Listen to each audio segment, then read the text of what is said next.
और फीमेल्स के अंदर जो लैटरल थोरेसिक आर्टरी है इसका साइज बड़ा होता है, ताकि ब्रेस्ट के अंदर, चूंकि फीमेल्स के अंदर ब्रेस्ट वेल डेवलप्ड होती है और फैट कंटेंट ज़्यादा होता है, सो इसका size a little bit greater होता है, ताकि ये फीमेल की ब्रेस्ट को प्रॉपरली सप्लाई कर सके. So about lateral thoracic artery you should know it's a branch of the second part of the axillary artery, and it's mainly supplies the breast region, and in the females it is quite larger in order to supply the whole fatty content of the female breast.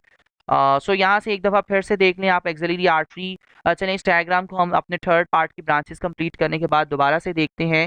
इसमें betterly हमें दिखाया गया है कि हमारे पास axillary artery की कौन कौन सी ब्रांचेस होती हैं. सो थर्ड पार्ट की बात शुरू करते हैं. इसमें पहली ब्रांच जो हमारे पास आती है वो है हमारे पास subscapular artery. Again why it is named as a subscapular artery, because हमारे पास जो सबस्कैपुलर फोसा होता है, जहां सबस्कैपुलरिस मसल अटैच होता है, वहां ये उस रीजन के अंदर हमारे पास सबस्कैपुलर आर्टरी मौजूद होती है. That's why it's named as the subscapular artery that is present below the scapula. So one of the most important thing from the MCQ's point of view from the subscapular artery is the thing कि ये हमारे पास largest branch है axillary artery की, और ये हमारे पास कहाँ से ओरिजिनेट करती है? थर्ड पार्ट से. अगेन बताता चलूँ कि फर्स्ट पार्ट से एक ब्रांच निकलती थी, सेकंड पार्ट से दो ब्रांचेस निकलती थी, और थर्ड पार्ट से तीन ब्रांचेस निकलती थी. So right now we are discussing the branches of the third part. और थर्ड पार्ट की इंपॉर्टेंट ब्रांच जो कि सबस्कैपुलर आर्टरी है, स्कैपुला के नीचे से निकलती है, सबस्कैपुलर फोसा से निकलती है, जहाँ सबस्कैपुलर फोसा होता है और वहीं सबस्कैपुलरिस मसल की अटैचमेंट होती है. उसी पॉइंट पे हमारे पास सबस्कैपुलर आर्टरी मौजूद होती है deep to the subscapularis muscle. और ये हमारे पास किस किस मसल्स को सप्लाई कर रही होती है? लेटिसिमस डोर्साई मसल को, सेरेटस एंटीरियर मसल्स को. यू शुड नो कि ये दोनों मसल जो हैं वो स्कैपुला के साथ अटैच होते हैं. That's why the subscapular artery is going to supply these two muscles along with the subscapularis muscle. You should know कि सबस्कैपुलरिस मसल को सप्लाई करती है, लेटिसिमस डोर्साई मसल को सप्लाई करती है, और सेरेटस एंटीरियर मसल्स को सप्लाई करती है. अच्छा, यहाँ एक और बात आपने याद रखनी है कि हमारे पास एक सर्कमफ्लेक्स स्कैपुलर आर्टरी होती है जो कि सब स्कैपुलर आर्टरी की फर्दर ब्रांच होती है. जस्ट लाइक हमने देखा था थोरैकोएक्रोमियल आर्टरी की मजीद 4 ब्रांचेस होती हैं. हालांकि थोरैकोएक्रोमियल आर्टरी इटसेल्फ एक ब्रांच होती है एक्सिलरी आर्टरी की. सो एक्सिलरी आर्टरी की ब्रांच थी थोरैकोएक्रोमियल आर्टरी, और थोरैकोएक्रोमियल आर्टरी से आगे 4 ब्रांचेस निकलती थी. बिल्कुल इसी तरह एक्सिलरी आर्टरी की एक और ब्रांच है सब स्कैपुलर आर्टरी, और इससे एक और ब्रांच निकलती है जिसे हम सर्कमफ्लेक्स स्कैपुलर आर्टरी कहते हैं. और ये हम जब नेक्स्ट चैप्टर के अंदर एनास्टोमोसिस अराउंड द स्कैपुला पढ़ेंगे, anastomosis around the body of the scapula, तो उसमें हम देखेंगे कि ये सप्लाई करती है और मेजरली इन्वॉल्व होती है in taking part in the anastomosis around the scapula के अंदर. और ये हमारे पास एक larger than the continuation of the main artery. ये बात याद रखने की सर्कमफ्लेक्स स्कैपुलर आर्टरी जो पूरी सब स्कैपुलर आर्टरी है उससे भी बड़ी होती है. ठीक है. और ये हमारे पास जो है अपर ट्रायंगुलर इंटरमस्कुलर स्पेस, ये हम नेक्स्ट चैप्टर के अंदर देखेंगे कि हमारे पास कुछ इंटरमस्कुलर स्पेसेस होती हैं स्कैपुलर रीजन के अंदर. सो उनमें से एक स्पेस होती है जिसे हम ट्रायंगुलर इंटरमस्कुलर स्पेस कहते हैं, उसके अंदर मौजूद होती है, यानी उसका कंटेंट होती है सब स्कैपुलर आर्टरी. दूसरे नंबर पे हम देखते हैं हमारे पास एंटीरियर सर्कमफ्लेक्स ह्यूमरल आर्टरी आ जाती है. Why we are naming it as the anterior circumflex humeral artery? Again a very important thing. Circumflex इस वजह से कह रहे होते हैं क्योंकि ये हमारे पास सर्कुलेट करती है, एक सर्कल में मूव करती है around the surgical neck of the humerus. आप ह्यूमरस को जब स्टडी करते हैं तो उसमें आप देखते हैं कि उसमें मल्टीपल पोर्शंस होते हैं हेड के. उसमें एक सर्जिकल नेक आ जाती है, एनाटॉमिकल नेक आ जाती है, मॉर्फोलॉजिकल नेक आ जाती है. तो उसमें जो सर्जिकल नेक ऑफ ह्यूमरस है उसके इर्द गिर्द हमारे पास ये जो एंटीरियर सर्कमफ्लेक्स, और बिल्कुल इसी तरह हमारे पास एक पोस्टीरियर सर्कमफ्लेक्स ह्यूमरल आर्टरी भी होती है. ये दोनों सर्कुलेट करती हैं और सर्कमफेरेंस में मूव करती हैं, सर्कल बनाती हैं around the head of the surgical neck of the humerus. So that's why they are named as a circumflex. And why humeral? Because they are forming the circle around the humerus bone, head of the humerus, and the surgical neck of the humerus. That's why they are named as a circumflex humeral. And there are the two branches, one is on the anterior side and one is on the posterior side. एक आगे पड़ी है, एक पीछे पड़ी है. वो artery जो कि हमारे पास ह्यूमरस के सर्जिकल नेक के सामने पड़ी है उसे हम क्या बोलते हैं? Anterior circumflex humeral artery. और जो पीछे पड़ी है उसे हम पोस्टीरियर सर्कमफ्लेक्स ह्यूमरल आर्टरी का नाम देते हैं. So anterior circumflex humeral artery is the branch of the third part of the axillary artery, and it is present due to the lower border of the subscapularis muscle, यानी subscapularis muscle जहां subscapular artery निकल रही थी, जहां subscapular artery artery आके खत्म होगी, वहीं से anterior circumflex humeral artery start हो जाएगी।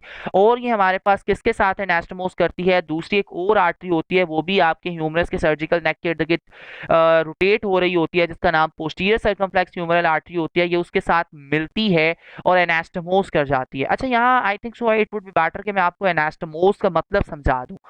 एनास्टोमोस ये होता है कि आपके पास जब दो आर्टरीज की दो ब्रांचेस आपस में मिलती हैं और मर्ज कर जाती हैं, तो इस पॉइंट को हम एनास्टोमोसिस कहते हैं। बाकी जनरल एनाटॉमी के अंदर आप इसको डिटेल से देखेंगे कि एनास्टोमोसिस की कई टाइप्स होती हैं। वेनस एनास्टोमोसिस होता है, आर्टीरियल एनास्टोमोसिस होता है, पोस्टोकेवल एनास्टोमोसिस होते हैं, एंड आर्टरीज होती हैं। मल्टीपल आप इसकी डिस्क्रिप्शन जो है वो जनरल एनाटॉमी के अंदर स्टडी करते हैं।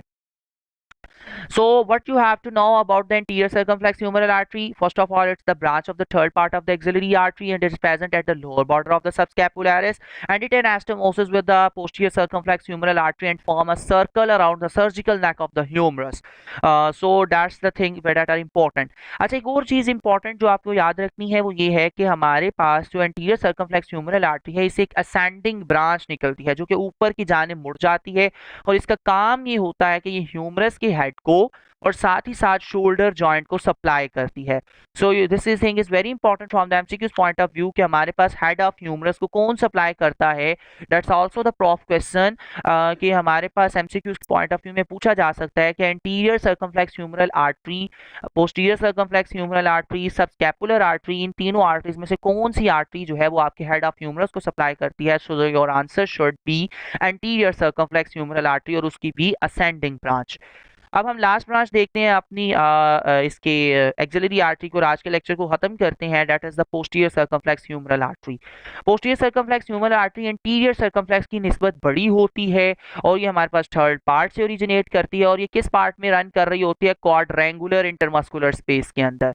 ठीक है, ये भी हम जाके मैंने अगेन बात करूंगा जब हम सब स्कैपुलर रीजन को स्टडी कर रहे होंगे अपने नेक्स्ट चैप्टर के अंदर। सो हमने उधर देखेंगे हमारे पास इंटरमस्कुलर स्पेसेस होती हैं, यानी मसल्स के दरमियान में हमारे पास कुछ गैप्स होते हैं, उन गैप्स के अंदर से ये आर्टरीज गुजर रही होती हैं। ठीक है, ओपनिंग्स होती हैं, उन ओपनिंग्स के अंदर से गुजर रही होती हैं। So we will be discussing these spaces in the coming chapters.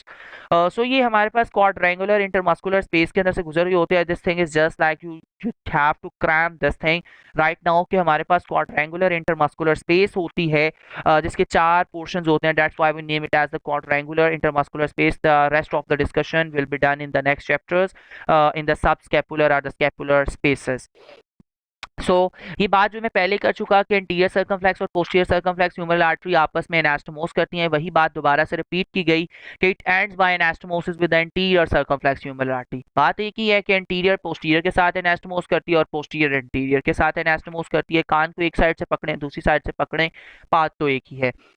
अच्छा, एक और बात जो हमने यहाँ देखनी है कि किस किस पार्ट को सप्लाई करती है, ये डेल्टॉइड को सप्लाई करती है, और जो क्वाड्रेंगुलर स्पेस के अंदर मसल्स मौजूद होते हैं उनको सप्लाई करती है, और ये इन चीज़ों को हम डिस्कस करेंगे अपने स्कैपुलर रीजन के अंदर। ठीक है, लास्ट थिंग कि हमारे पास इस तरह हमने देखा था एंटीरियर सर्कमफ्लेक्स ह्यूमरल आर्टरी एक असेंडिंग ब्रांच देती है, just in the similar way हमारे पास पोस्टीरियर सर्कमफ्लेक्स ह्यूमरल आर्टरी एक डिसेंडिंग ब्रांच देती है। और ये हमारे पास profunda brachii artery, profunda brachii artery is actually the largest branch of the brachial artery which will be discussed in the next chapters.